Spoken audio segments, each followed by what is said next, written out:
روزے کی حالت میں سو رہے ہیں اور اس میں غسل فرض ہو گیا تو کہتے ہیں کہ روزہ ٹوٹ جاتا ہے، آپ کیا فرماتے ہیں؟ نہیں ٹوٹتا۔ کچھ لوگ یہ بھی سمجھتے ہیں کہ تھوک یا بلغم نگل جانے سے، اندر لے لینے سے روزہ ٹوٹ جائے گا یا مکروہ ہوگا، اس بنا پر وہ بار بار تھوکتے چلے جاتے ہیں، تو اس متعلق آپ کیا فرماتے ہیں؟ تھوک اور بلغم جتنا بھی ہو نگل گیا تو روزہ نہیں ٹوٹے گا۔ البتہ طبعی کراہت کی صورتیں بھی اس میں ہوتی ہیں، یا یہ کہ زیادہ تھوک منہ میں جمع کر کے نگلا تو یہ بھی ناپسندیدہ ہے، البتہ روزہ نہیں ٹوٹتا اس سے۔ یہ ارشاد فرمائی کہ یہ کہتے کہ رات میں اگر غسل فرض ہو جائے تو اب روزہ شروع ہونے کے بعد کلی یا ناک میں پانی افطار کے وقت اب ہی ڈالیں گے، اس سے پہلے نہیں ڈالیں گے۔ غسل تو کرنا ہے، چاہے وہ روزہ شروع ہو گیا ہے تو اس میں یہ کہ غرغرہ نہ کرے، مگر یہ کہ ہلکی جڑ تک احتیاط سے پانی تو پہنچانا ہوگا اس کو ہر جگہ پر، اور ناک میں بھی پانی تھوڑی احتیاط سے چڑھانا ہے کہ دماغ میں نہ چڑھ جائے۔ اگر دماغ میں پانی چڑھ گیا تو روزہ ٹوٹ جاتا ہے، جبکہ روزہ یاد ہو، اور یہ وضو میں بھی احتیاطیں کرنی ہے۔ کیا الٹی آنے سے روزہ ٹوٹ جاتا ہے، وامٹنگ؟ الٹی خود بخود کتنی ہی آئے، چاہے بالٹی بھر جائے، روزہ نہیں ٹوٹتا۔ البتہ خود جان بوجھ کر مثلا انگلی وغیرہ منہ میں ڈال کر الٹی کی اور وہ منہ بھر ہو تو روزہ ٹوٹ جاتا ہے، جبکہ روزہ دار ہونا یاد ہو۔ اچھا، منہ بھر کے معنی یہ ہوتے ہیں کہ جیسے اس کو تکلف کے بغیر روک نہ سکے، یوں کر کے روکا تو یہ تکلف ہو نا، اور رک گئی، ورنہ یہ پھاٹک کھلا رہتا تو در کر کے جا رہی تھی، تو اس صورت میں بھی روزہ توڑنے والی ہی یہ قے ہے۔ کہتے کہ حالت روزہ میں مسواک نہیں کرنی چاہیے، آپ کیا فرماتے ہیں؟ غلط فہمی ہے، جس طرح روزے کے علاوہ مسواک سنت ہے اسی طرح روزے میں بھی سنت ہے۔ کوئی اس میں احتیاط ہے؟ احتیاطیں ہیں اس میں کہ بہتر یہ ہے کہ ایسی مسواک استعمال کی جائے جس کا ٹیسٹ اور ریشے، ٹیسٹ یا ریشے منہ میں نہ رہ جائے۔ اگر مسواک چبانے سے ریشے چھوٹے یا مزہ محسوس ہو تو ایسی مسواک روزے میں نہیں کرنا چاہیے۔ اگر روزہ یاد ہوتے ہوئے مسواک چباتے، دانت مانجتے، مسواک کرتے ہوئے اس کا ریشہ یا کوئی جز یعنی حصہ حلق سے نیچے اتر گیا اور اس کا مزہ حلق میں محسوس ہوا تو روزہ فاسد ہو یعنی ٹوٹ جائے گا۔ اور اگر اتنے سارے ریشے حلق سے نیچے اتر گئے جو ایک چنے کی مقدار کے برابر ہو تو اگرچہ حلق میں ذائقہ محسوس نہ ہو تب بھی روزہ ٹوٹ جائے گا۔ یہ بھی یہ بات آئی ہے کہ جب تک اذان ہوتی رہے سحری اور کھانا پینا جاری رکھا جا سکتا ہے۔ روزے سے اذان کا تعلق نہیں ہے، افطار بھی، اب جہاں مسجدیں نہیں ہیں، آواز ہی نہیں آتی اذانوں کی تو کیا کریں گے؟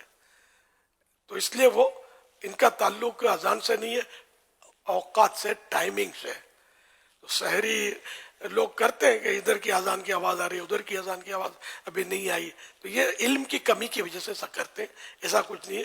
ٹائم، اذان نماز کے لیے ہوتی ہے۔ کہتے ہیں کہ یہ چوٹ وغیرہ لگنے پر جو خون نکل آنے یا خون ٹیسٹ کروانے سے روزے پر کوئی اثر نہیں پڑتا، آپ کیا فرماتے ہیں؟ درست ہے جس نے کہا کہ روزے پر کوئی اثر نہیں پڑتا۔ روزے میں انجیکشن لگانے سے کیا روزہ ٹوٹ جائے گا؟ جی نہیں، اب یہ کہا گیا کہ روزے میں عطر یا خوشبو سونگھنے سے روزہ ٹوٹ جاتا ہے، یہ بھی غلط فہمی ہے، روزے پر کوئی اثر نہیں پڑتا اس کا۔ کچھ لوگ سمجھتے ہیں کہ جو مرض یا کسی اور درست عارضے یا بغیر عذر کے روزہ چھوڑ دے تو فدیہ دینا اس کا متبادل ہے، اس کا نعم البدل ہے۔ جی نہیں، ایسا کچھ بھی نہیں ہے، صرف وہ شیخ فانی کے لیے کہ ایسا بوڑھا آئندہ اس کو روزہ رکھنے کی طاقت آنے کی امید نہیں ہے، ایسا کمزور پڑ گیا ہے، روزہ برداشت ہوتا ہی نہیں ہے، تب جا کر فدیے کی صورت بنے گی۔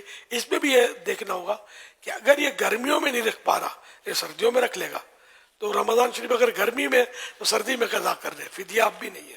اچھا، اب بھی یعنی کہ دونوں سیزن میں اس کی کیفیت ہے کہ نہیں کر سکے گا یہ روزہ رکھ، اور اس نے فدیہ بھی ادا کر دیا۔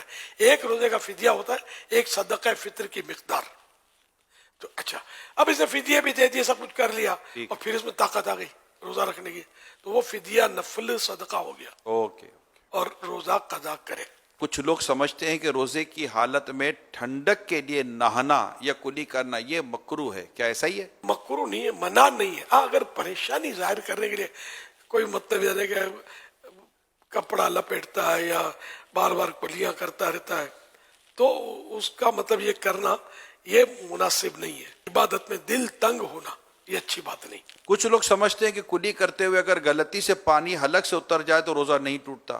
اگر کلی کرتے ہوئے روزہ یاد ہے اور پانی حلق سے نیچے اتر گیا تو روزہ ٹوٹ جائے گا، اور اگر روزہ یاد نہیں ہے تو چاہے جان بوجھ کر پانی اتار دیا حلق سے نیچے تب بھی روزہ نہیں ٹوٹے گا۔ یہ بات بھی ہے کہ جو خواتین پریگننٹ ہوتی ہیں، حاملہ ہوتی ہیں، یا دودھ پلانا ان کو ہوتا ہے تو ان پر روزہ فرض نہیں ہے۔ ان دونوں صورتوں میں تو ایسا نہیں ہے کہ روزہ فرض نہ ہو، البتہ بچے کی جان کا یا بچے کی ماں کا یعنی کہ جان کا خطرہ ہے یا کوئی سا مرض ہو سکتا ہے کہ جو علاج مشکل ہو جائے گا، سخت مرض جس کو بولتے ہیں، اس طرح کی کوئی عذر ہو تب جا کر روزہ بعد میں قضا کرنے کی اجازت ملے گی۔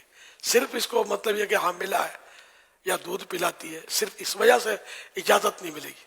دودھ میں بھی یہی ہے کہ مطلب اگر وہ دودھ پلائے گی تو وہی جانوں کے خطرے ہیں، اتنی کمزور پڑ جائے گی کہ دم توڑ دے گی، یا بچے کو دودھ نہیں پلائے گی بچہ فوت ہو جائے گا، تب جا کر روزہ چھوڑنے کی اجازت ہے، اور بعد میں قضا پھر بھی فرض ہے۔ اگر خون کی کمی ہے تو ویکنیس ہے، اس کی وجہ سے ویکنیس ہے، تب کیا روزے میں کوئی رعایت ہے؟ اس طرح کے جو بھی امراض ہیں تو اس میں یا تو اپنا تجربہ ہے کہ مرض بڑھ جاتا ہے، یا یہ کہ جان کے لالے پڑ جاتے ہیں، خطرہ کہ جان چلی جائے گی یا عقل چلی جائے گی وغیرہ، ایک تو اپنا تجربہ ہے تو روزہ قضا کرنے کی اجازت ملے گی، یا کوئی خوف خدا والا ڈاکٹر، بعض ڈاکٹر بات میں کہتے ہیں روزہ مت رکھو، لیکن کوئی خوف خدا والا، اللہ اور رسول کی باتوں کو سمجھنے والا، ڈرنے والا، وہ اگر مشورہ دیتا ہے تو پھر اس کے مشورے پر وہ روزہ نہ رکھے اور بعد میں قضا کر لے۔